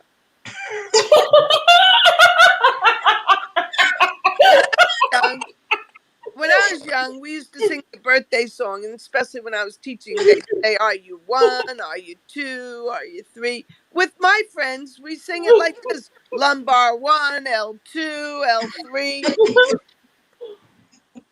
Yeah, it's really great. You know, I was married to a Jewish guy at first. I mean, the first time. And then the second time, I was married to a Chinese guy. So people say, what's the difference? Ready for political incorrectness. There's no difference. They're both cheap and drive terribly. But we had 3 New Years when I was married to the Chinese guy. It was fabulous because, you know, in the American New Year, you have the fireworks. And for the Chinese New Year, fireworks. But then for the Jewish New Year, not so fabulous because there's no fireworks. Oh, yeah, when you eat my Aunt Esther's gefilte fish with a lot of horseradish, then you have fireworks. Yeah, and then when I was married to the Jewish guy, pretty uneventful, except the time that Hanukkah and Thanksgiving ended up on the same night. That year, my mother-in-law only had to eat over once during the holidays. Well, thank you very much, ladies and gentlemen. Oh man, that was great. Thank you. It's so Very good. nice. You guys have any feedback? Oh my god. When you talk about the scales, one possible alternative line there is just kidding. If you have a cocaine scale, you don't need the Weight Watchers one. Yeah, I was Very thinking the same good. thing. Oh, that's brilliant. Thank you. That's brilliant. That's so funny. I never ever thought of something like that. Great. And then when you're talking about the participation trophies at your honeymoons, Yeah. your husbands could use those. A tag there, then you would have had something still hard to use. Hmm. Thank you.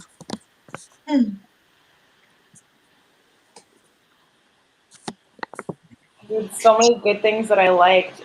Just kind of clarify your premise from like your teaching. Was that like you were teaching like students that were just like very badass punks? Like just Yeah, my school is very tough. You know, I'm Yeah. not the meanest teacher, and I had to be so mean. And by third grade, to teach third grade in my school, you had to be so, like, just so tough. And I hated being like that. You know, there's a slogan that they'd say, "Don't smile till Thanksgiving." You know, it's horrible, horrible. And the kids would they did fight. You know, they'd break out and fight. That, you know, things happen, crazy things, crazy things. wow.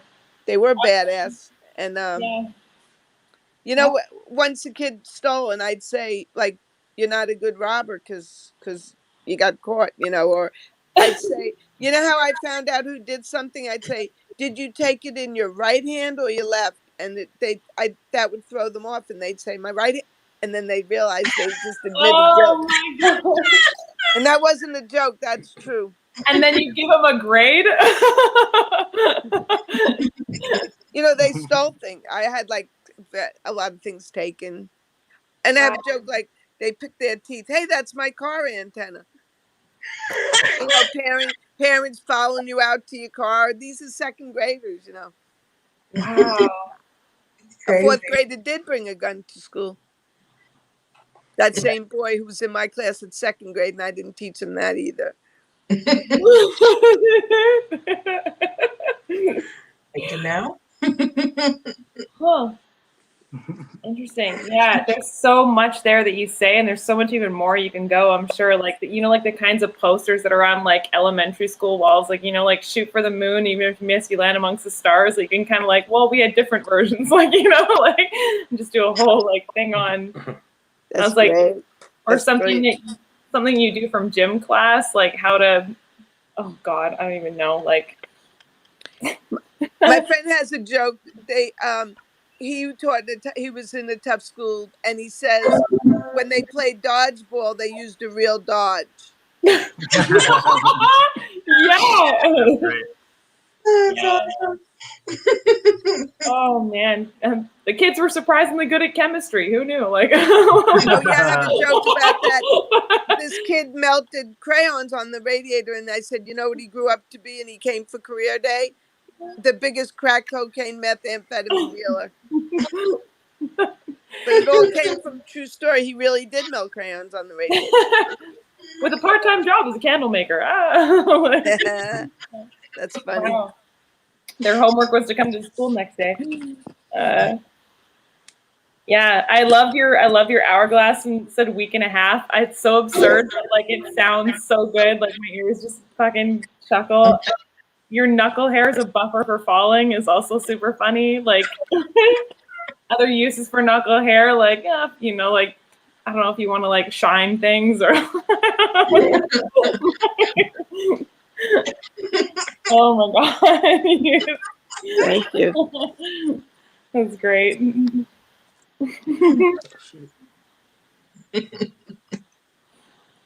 Yeah. Leo was too busy laughing to even think of any notes. Oh, it was also good. It was hilarious. Mhm.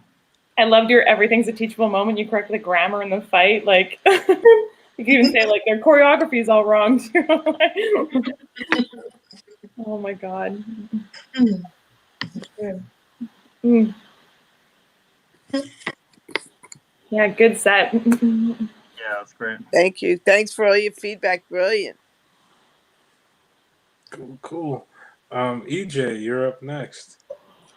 Let me know when you're ready to Alright. begin, and I will start your time. Let me see. Let's pull up a few bits from my notes here.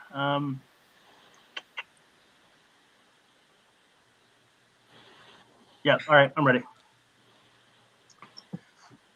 Okay, so I feel like it's a little bit of an awkward time to be Asian. Are bad. Actually, I jogged past a guy on this nature trail the other day, and as I was passing him going the other way, he yelled, "Thanks for the coronavirus." It's crazy. Yeah, it's crazy to see someone act that racist while trying to better himself. Just a little bigotry and exercise.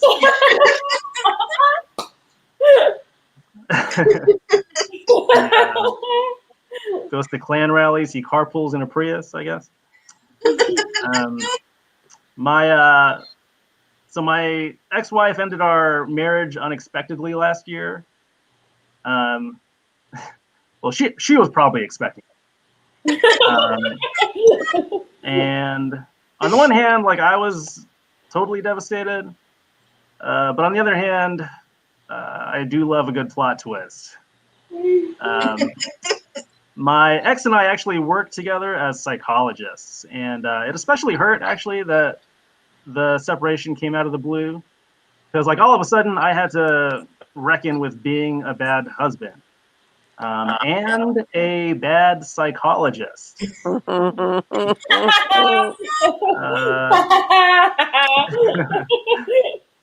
Yeah, I'm a professor, so I actually teach psychology in class. Did not go well that day. My answer to every student's question was, how the hell should I know?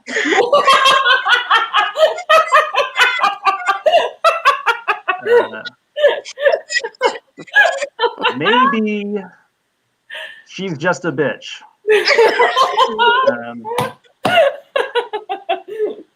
all all my friends keep saying they want me to meet someone new, which I think is really sweet. But what would really make me happy is if they also got divorced. Single life's pretty good. Single life's good, and I've seen your marriage, so yeah. I don't know why we're working on me. I've got 2 kids from the marriage, and I love them. Actually, ever since my ex-wife split, those 2 are. I mean, they're all I have to prove I'm not a virgin. Yeah, I need the evidence. I look like I never touched a woman, even in my wedding pictures, where I'm kissing one. It's like they're probably just friends.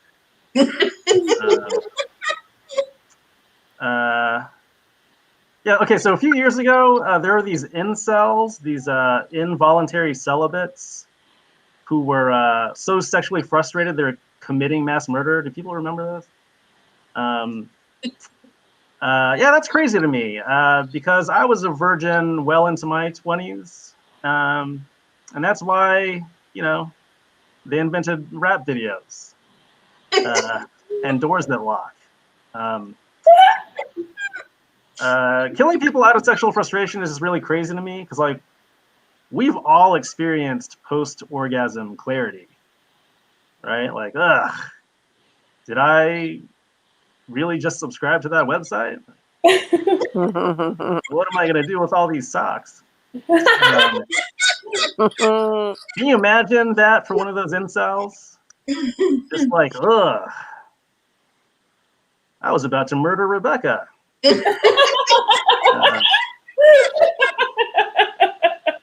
But I guess I'll just take a nap. Someone should tell one of those incels, like, yeah, you could go to the mall and pick off 3 or 4 people. But if you take care of that sexual frustration yourself, that's millions. I'll be honest, I'm at a couple genocides a week. So, all right, that's all I got. Wow. Oh my god. Awesome. You guys have any feedback? Really, I do. You had so many laughs per minute, so many jokes per minute. Every sentence was framed as a setup punchline, but not like a robot, really interesting, engaging, and everything had a. Not only was it that, but each joke was like a brilliant joke, really very, very impressive. I'm blown away by how Oh, good thank that you. was. Very kind. So Thank you. tight, so tight. Oh my god. Yeah, that's Hardy, Jay. That was a really good set. Oh, nice. Thank you. God, was that good? I almost thought you were gonna go to a place where you almost committed genocide or something because you're kind of, but then you brought it to a whole new place that worked just as well, if not better. So man.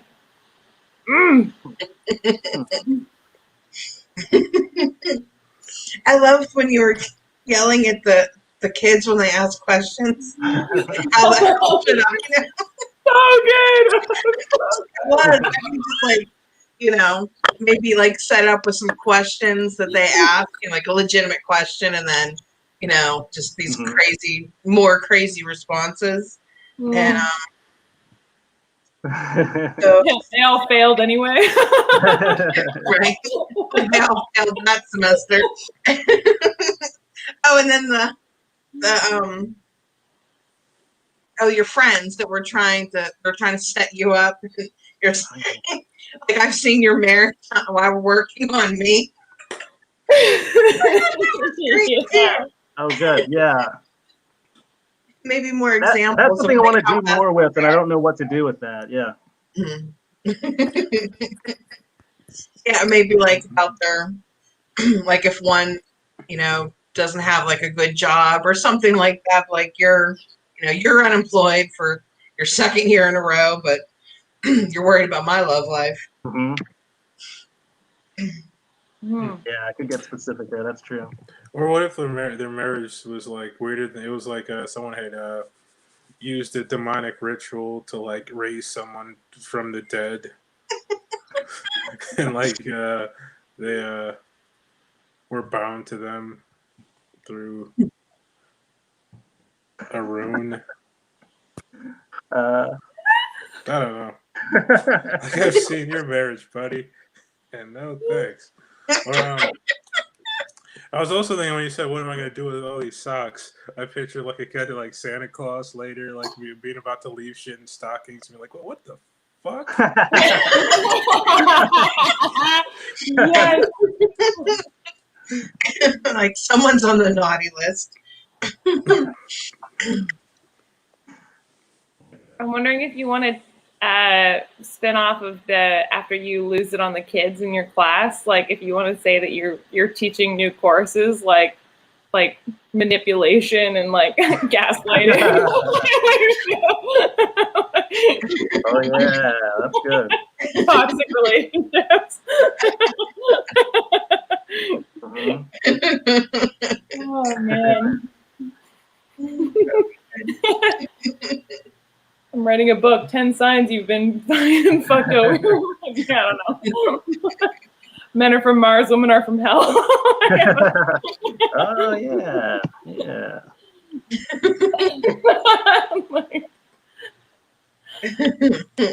Oh man. What else? What else? Any more feedback, you guys? I like when you say that you don't want your friends to be happy when they're married, because that was really like very human, and people don't admit that. Love that. Yeah, that's the other way I could take it. Is I don't want them to be happy either. And What if I you wasn't started- sure what you want. I went with I'm happier than you, but it could go the other way. Yeah. What if we started sabotaging them? Yeah. You're a Yeah. psychologist.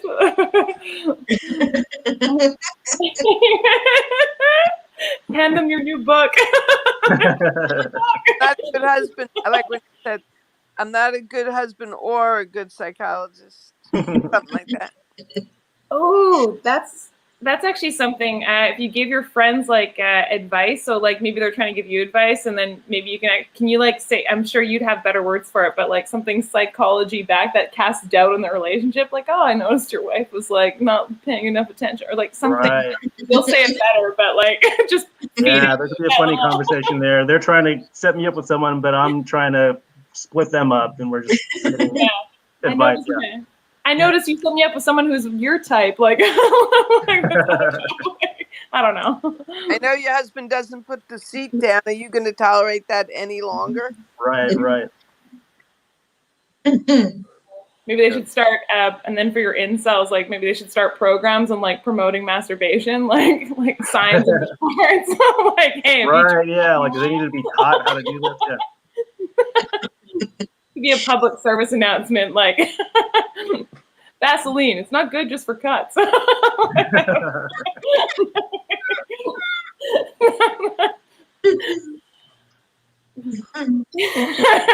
Fish.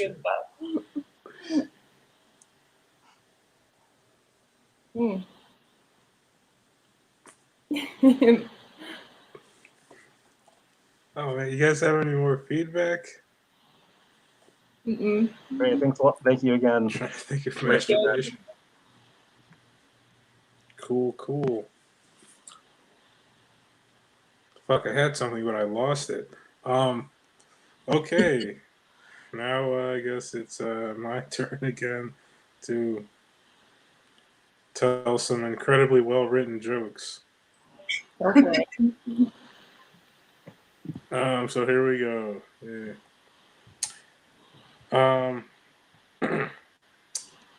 You guys know about autoerotic asphyxiation? Yes. You think they ever tried to lynch somebody but accidentally ended up causing the greatest orgasm of all time? Because if someone was trying to lynch me, I would just start jerking off because I'm not going to miss the big one. That's the last one. Yeah. I used to think that Nicolas Cage was just where they put you when you don't have any nickels.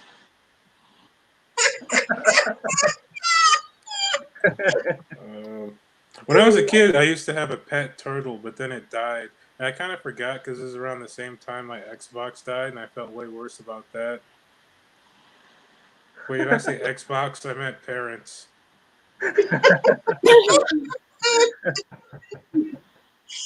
You guys remember? You guys remember when Stephen Hawking was alive? He always used to freak me out when I was a kid because he was barely able to move, and they had a thing that would translate his little finger movements into people words. And I'd always wondered if somehow his translation software had become self-aware, like it was just giving us all these awesome theories and shit, and he had just been trying to type "kill me" the whole time. Because we would never know. We'd never know. Yeah, I started a new job one time, and I was trying to describe a guy, and he was like really skinny, and he had a mustache. So they were like, "What does he look like?" And I was like, "Oh, he looks kind of like a skeleton, but with meat on it." And they were like, "You just described every person on the planet." And I was like, "Yeah."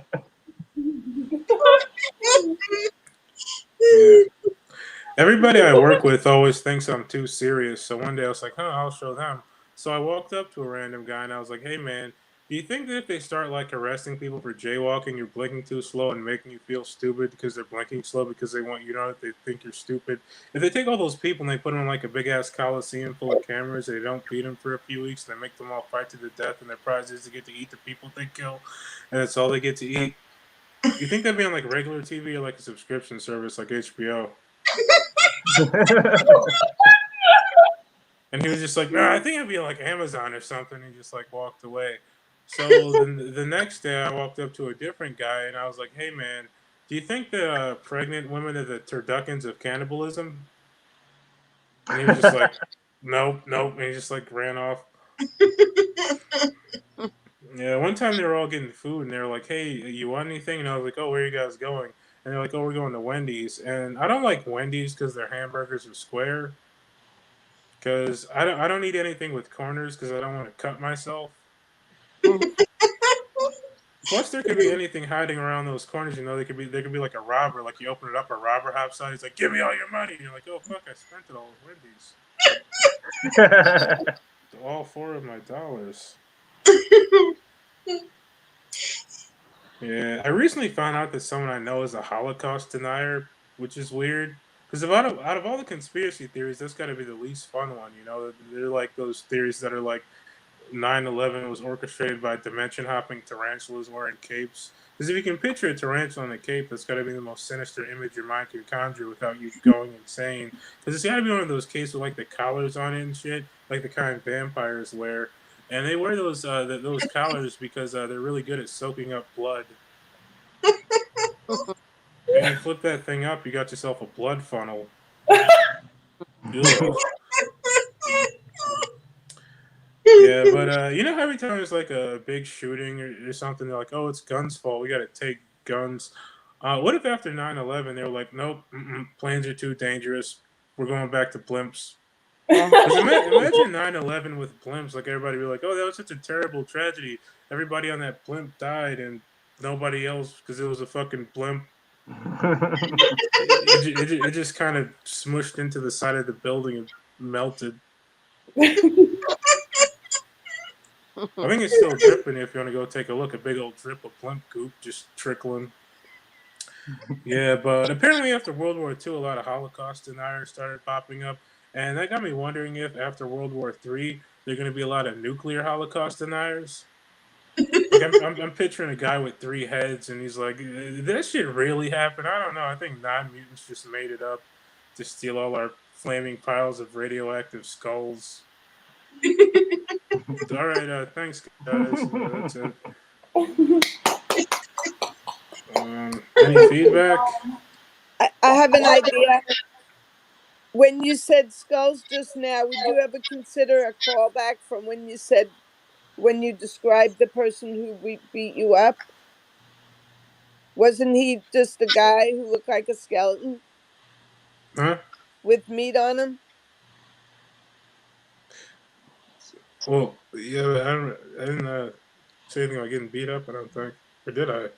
This the skinny guy with the mustache. You're Yeah, describing yeah, him. yeah, yeah. Okay, yeah, that maybe. Yeah, that might work. Call back.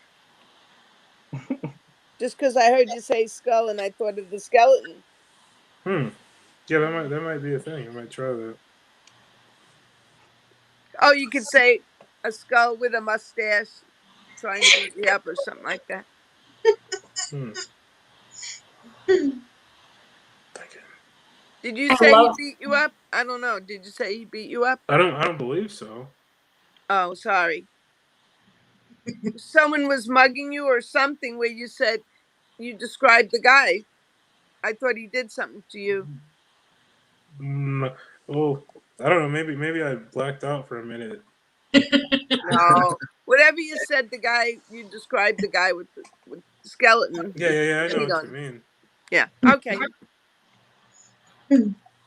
I heard it wrong. You didn't say your joke wrong.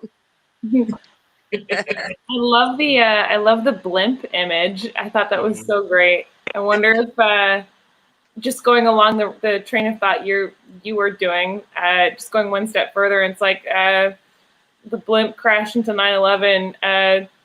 Nobody died. One person sprained his ankle, like like just go like full tilt. Or maybe it bounced off and like hit one guy on the sidewalk or something like that. Like he died. Yeah, I was thinking something very similar. Yeah, you already have it not ruining the building, but yeah, it'd be funny if it didn't do anything bad. And if actually you went the other direction of like, remember when those Al Qaeda guys flew the blimps into the buildings and then they bounced off, and how fun that was? That would help. Like, Like, I'm picturing them just keep trying to like. Yeah, exactly. They just keep going at it and just keep. Then they just get wedged between the two towers. They're like, fuck. Build again. Yeah, I'm just picturing that game. You know the game everyone plays where they try to keep the balloon off the ground, like every little kids play it. You Oh just- yeah. You almost turn, yeah, like remember when they flew into the buildings and then they bounced however many times and broke the record for, I don't know. You know, it just ends up being like a cute, fun thing that happened. They're in the Guinness Book of World Records for bouncing balloons or whatever. Right, yeah. When the blimp got stuck between the two buildings, someone took a pin and popped it. Oh yeah. I had a line I forgot. It was the other three we shot out of the air with spitballs. That's good too. Yeah.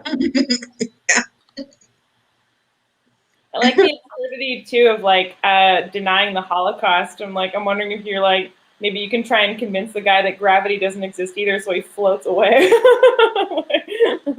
I mean, there are no pictures of gravity.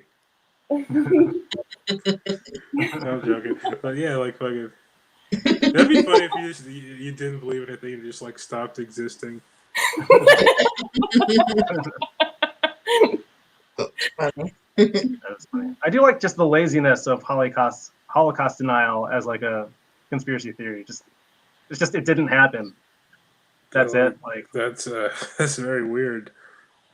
That was a true. Like I actually know a guy. Though. It's the thing. It's like fucking odd. Well, whatever. You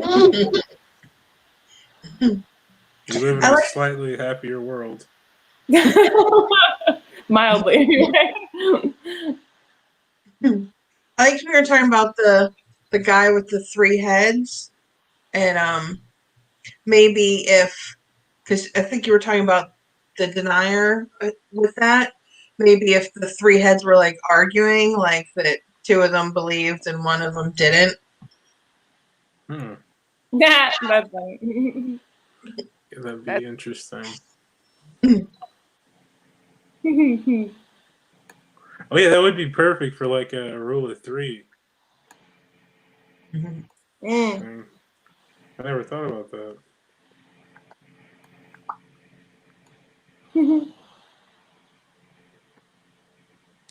Cool. Any more feedback, you guys? I loved it. I love your sense of humor. That was hilarious. Oh, thanks, man. You had me dying right off the bat with the autoerotic asphyxiation joke. Right? Yeah. So funny. And I like the Stephen Hawking with he was, Oh my god. Yeah, that's so all this good. brilliance was actually him just saying, like, I want ice cream or like just ridiculous things. And everybody's like, oh, he's amazing. We stopped questioning him. He's genius still. Yeah, you got really original ideas. Like, oh, it's so good. Thanks. Don't steal them. I'll stab you. No, yeah. You have to make it through the border first. Good luck on that No, one. I'm close enough. It's like right there. But any more feedback? Mm-mm. Sweet, awesome. Well, thus concludes another episode of the workshop. All right. Thanks, guys, Thanks for a lot. Right at 2 hour mark too. Look at yeah, sticking nice. around. Yeah, this was great. Thanks for hosting, and thanks Thanks, everybody for man. the feedback. Yes, thanks everyone. Thank you. Nice meeting y'all. Thank you, guys. Likewise.